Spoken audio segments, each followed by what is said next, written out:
जहां तक स्थगन आदेश की बात है, मैं याद दिलाना चाहूंगा, इस देश के अंदर सेकुलरिज्म के नाम पर राजनीति करने वाले उन सभी दलों को 1994 में कांग्रेस नेतृत्व की ही सरकार ने सुप्रीम कोर्ट में एक शपथ पत्र दिया था और ये कहा था कि अगर तय हो जाएगा कि अयोध्या में विवादित जो ढांचा था वह ढांचा किसी हिंदू मंदिर या स्मारक को तोड़ करके बनाया गया है तो हिंदू भावनाओं के अनुरूप कार्य होगा। आखिर यह साबित हो चुका है।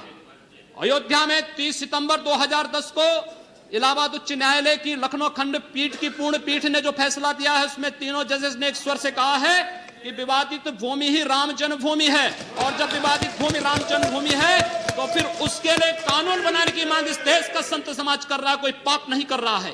हम अपने हक को मांग रहे हैं और हम यही मांग कर रहे हैं कि अयोध्या में राम जन्मभूमि पर भव्य मंदिर का निर्माण होना चाहिए, कानून इस सरकार को लाना चाहिए, क्योंकि सुप्रीम कोर्ट में शपथ पत्र कांग्रेस नेतृत्व की सरकार ने उस समय दाखिल किया था और उसी क्रम में हम मांग कर रहे हैं और संतों को उनके हकों से वंचित किया जा रहा है।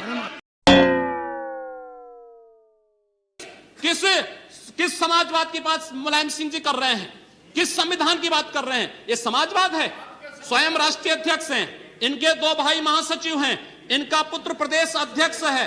कौन से समाजवाद की बात करते हैं? परिवारवाद की बात करते हैं। बेवकूफ बना रहे देश को, ये केवल देश को बेवकूफ बनाने का कार्य कर रहे हैं और बेवकूफ बना करके समाजवाद के नाम पर समाज को बेवकूफ बना करके सेकुलरिज्म की धज्जियां उड़ा रहे हैं। 30 दंगे उत्तर प्रदेश के अंदर हो चुके हैं।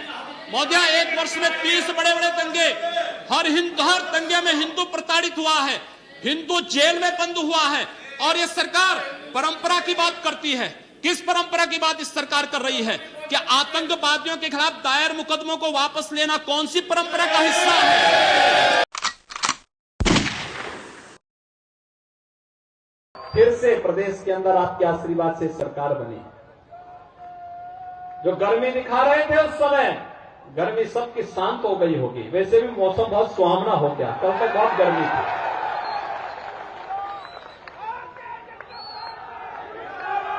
गुंडा टैक्स वसूली करने वाले कहां चले गए कोई पता ही नहीं। कोई उनके लिए 2 बूंद। क्या ये सच नहीं कि जिस अतीक अहमद के खिलाफ पीड़ित परिवारों ने मुकदमा दर्ज कराया उसके परिवार के खिलाफ, वह समाजवादी पार्टी के द्वारा पोषित माफिया है और उसकी कमर को तोड़ने का काम हमारी सरकार ने किया है। और फिर मैं कहता हूं इसे हटाकर इस माफिया को मिट्टी में मिला देंगे।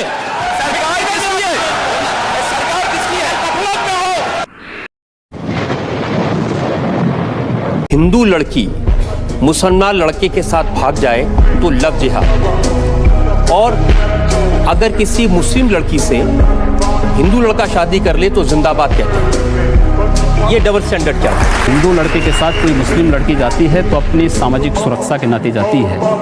इस बात को लेकर के जाती है कि वह हिंदू लड़का उस लड़की को लेके जा रहा है तो एक शादी के अपने व्रत को निभाएगा, उसकी सामाजिक सुरक्षा की गारंटी देता है। जो हिंदुओं को मिटाने की तमन्ना रखते हैं उनके आने वाली पीढ़ी को कहीं रिक्शा चलाना पड़ेगा और कहीं पर हिंदुओं के घरों में ही बर्तन मांजने के लिए मजबूर होना पड़ेगा। दूसरा उनके लिए कोई ठौर ठिकाना नहीं होगा।